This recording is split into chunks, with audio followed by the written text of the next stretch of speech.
नमस्कार साथियों।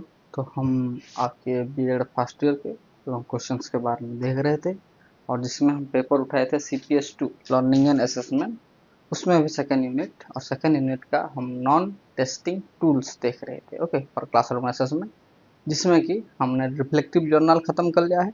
आज हम देख लेंगे प्रोजेक्ट को, ओके, स्कूल प्रोजेक्ट। एक चीज आपको मैं यहाँ से कंफर्म कर देता हूँ कि प्रोजेक्ट मेथड एक अलग चीज होता है, ओके। मेथड ऑफ टीचिंग में project method, experimentation method, observation method, ये सारे हम पढ़ेंगे, लेकिन वो आपके पेडागोजी सब्जेक्ट में पढ़ेंगे। ये स्कूल प्रोजेक्ट है जो कि एक एज ए असेसमेंट के तौर पे काम आता है, सही है। तो इसको देखते हैं, समझते हैं। ये असेसमेंट समझने से पहले मैं आपको बता देता हूँ, जब आपने ग्रेजुएशन की थी, okay, at the end of the graduation आपको कहा जाता होगा कि एक प्रोजेक्ट आपको सबमिट करना पड़ेगा, कोई भी टॉपिक। मतलब क्या, जो आपने क्लासरूम में सीखा उससे रिलेटेड तो आपको एग्जाम देना होगा फाइनल एग्जाम, लेकिन उससे पहले भी आपको एक प्रोजेक्ट असाइन किए थे। फॉर एग्जांपल, वहाँ पे कोई फिश फार्मिंग है, उसका एक प्रोजेक्ट लेके आइए। कोई पोल्ट्री फार्मिंग है, वहाँ का एक प्रोजेक्ट ले ले आइए, ओके। बहुत सारे नई न्यू न्यू जो चीज़ें हैं, उन सब का कोई ना कोई आपको एक प्रोजेक्ट लेके आना होगा, ओके, जो कि आपके head of the department assign करते हैं आपको, और आपको उस प्रोजेक्ट पे खुद काम करना होगा, दूसरों की सलाह, ये सारी चीज़ें लेके आपको करने होगा। उससे क्या होता है, आपका नॉलेज इंप्रूवमेंट होता है, क्रिटिकल थिंकिंग डेवलप होती है, ये सारी चीज़ें हैं ना। सो देखते हैं, समझते हैं एक स्कूल में जो प्रोजेक्ट होता है वो क्या हेल्प करता है बच्चों को, समझते हैं। A school project is a creative task that requires students to use their knowledge from the classroom and engagement with the real world in answering complex questions. Okay, ये ये हमारा प्रोजेक्ट है, ये मोटो है, ये एम है कि बच्चा का जो क्लासरूम में जो नॉलेज उसने सीखा है, ओके, उस उसको यूज करके वो रियल वर्ल्ड में जाके उस एंगेज हो, और जो जितने भी कॉम्प्लेक्स क्वेश्चन है, मतलब जितने भी कॉम्प्लेक्स सिचुएशन आए उसके लाइफ में, उसको वो हैंडल कर सके। That's the meaning of project. समझ में आया? Okay, for example, student can be asked to conduct a mini survey at home and their present finding to others, okay. छोटे मोटे सर्वे खुद कर सकता है बच्चा, अपने घर में ही, अपने अड़ोस पड़ोस में ही, अपने गांव में ही हो सकता है, okay. Depending on the project structure, the teacher can assigning the group tasks or ask each individual to engage with the project independently, okay. और डिपेंडिंग ऑन द प्रोजेक्ट हिसाब से, ओके, टीचर अगर चाहे तो कोई ग्रुप को कोई task दे सकते हैं, या फिर इंडिविजुअली अगर वो चाहे तो टास्क दे सकते हैं। समझ में आया? आप खुद इसको रिलेट कर दे कि आपको एक प्रोजेक्ट दिया जा रहा है, क्यों दिया जा रहा है, वो चीज है, ओके। ताकि next, for example, in a drama class student may have to work with other to produce a mini play, okay.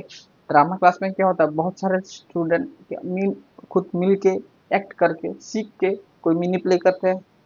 School project allow student to develop deep knowledge on the subject and relevant knowledge. जब आप कोई project करते हैं तो आपको बहुत सारी चीजें पढ़नी पड़ती है। आपने जब आप देखे होंगे सेमेस्टर एग्जाम में आपको टेंशन नहीं होता, टेंशन क्या होता है कि हमको प्रोजेक्ट करके देना है, okay.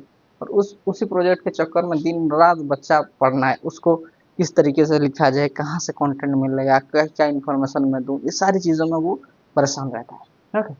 Subject and relevant knowledge skill like critical thinking develop होता है, कोलाबोरेटिव, क्रिएटिव एवं कम्युनिकेटिव, इन सारी चीज़ों में उसके बच्चे का डेवलप होता है। That's the main motto of school project. Hope you understand this, okay.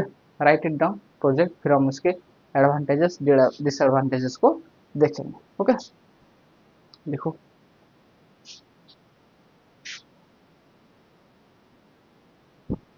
तो फिर प्रोजेक्ट का थोड़ा एडवांटेजेस और डिसएडवांटेजेस देख लेते हैं, okay.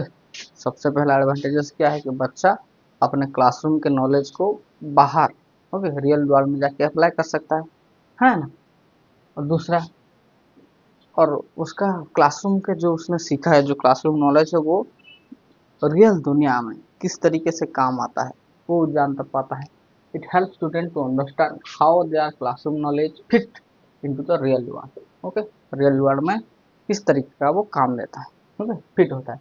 Student engage in the project, they learn life skill outside of the classroom, okay. वो लाइफ स्किल सीखता है जो अगर कोई बच्चा प्रोजेक्ट में एंगेज है तो बहुत सारी चीज़ें सीखता है, लाइफ स्किल उसकी डेवलप होता है outside the classroom, as well as collaborative and communicative. वो बहुत सारी चीज़ों लोगों से कम्युनिकेट करता है, कोलाबोरेट करके अपने काम हासिल करता है और वो सीखता है।